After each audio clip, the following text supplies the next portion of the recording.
What do you think was the most impactful thing from your childhood that led you to where you are now? Is there something that you can think of?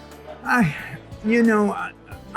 really do think about that, because I try to understand how it is that I am who I am and what I am.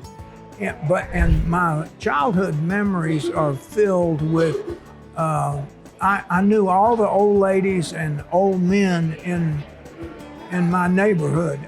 My neighborhood had 300 or 400 houses in it, and I knew everybody. And I also knew who had beautiful paintings. I know I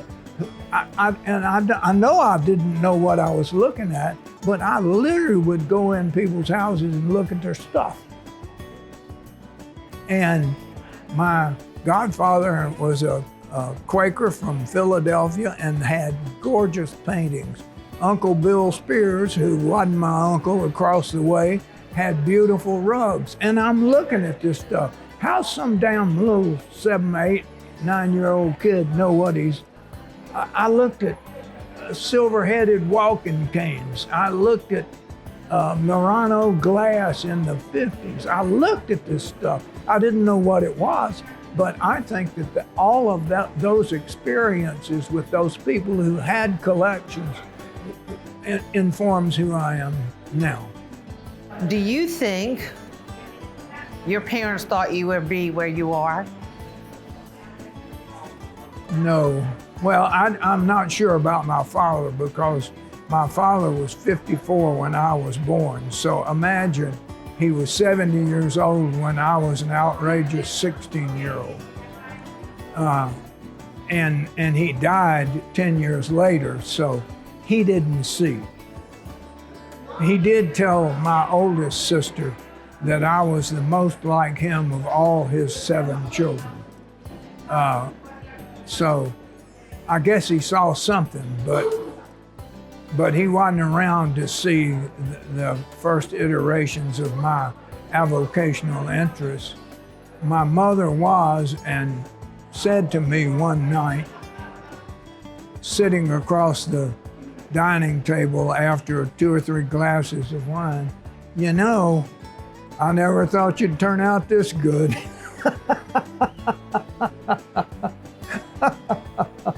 It made me madder than hell.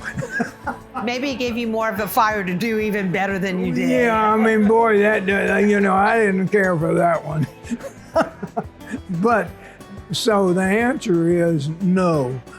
Well, wait, did you get your sharp tongue from your mom then? Because you like to say what's on your mind too. I don't know. I mean, look, I'm a very direct person. I don't mess around. Where did your love of gardening come from? Well, my mother and I didn't see eye to eye, but she was a real gardener, and some of my favorite memories are in the springtime. It used to be you'd go to greenhouses or big nurseries that had greenhouses, and we lived in Chattanooga, and at the base of Lookout Mountain were several growers, and my favorite memory of that era is going to those greenhouses and getting in there, and a greenhouse full of pansies and that wonderful smell. The same with marigolds. And we would buy that stuff and then come home and plant it. And so we also remember, I was born in 1940, and we had victory gardens, and I remember them. And we all worked in those gardens. So it was from childhood.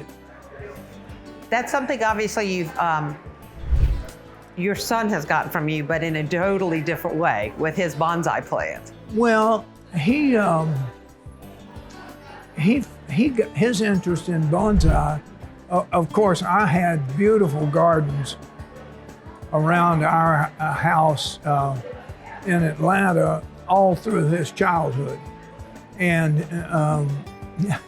he found information in the Fulton County Library about bonsai, and then asked to go somewhere and see bonsai. And Susie took him to the one bonsai store in Atlanta, and bought him a bonsai, and for Christmas gave him a 6 or 8 week weekend course in bonsai. And that's how it all started. And when he really got interested, he said, well, I want to have a bonsai garden in the backyard. I assigned the backyard to the children and the front yard to me. No plastic toys, no junk, no children running around. My garden, yours is in the back. But when he got interested in bonsai, I knew damn well that I was going to wind up watering those things. And so I said, listen, let's put the bonsai garden as part of the front garden. So we did. And I built him what I called the Hirohito Memorial Garden. And that was the bonsai garden. And so both of my children spent their early years in gardens that I made. And Brownlee is a gardener, but you're right, a very different gardener. Is there anything you would like to say to your younger self or your older self for 10 years from now? Hey man, great job. How can I complain? And, there's no change. What I love about Robert Currey is that there are no regrets. Things are what they are. You're direct and you are who you see. Well, it's true. I mean, I just am.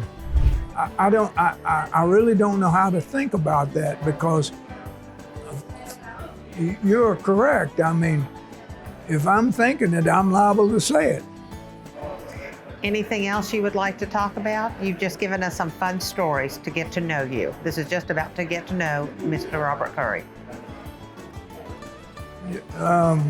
Come in here and give me an order. The hell with the stories.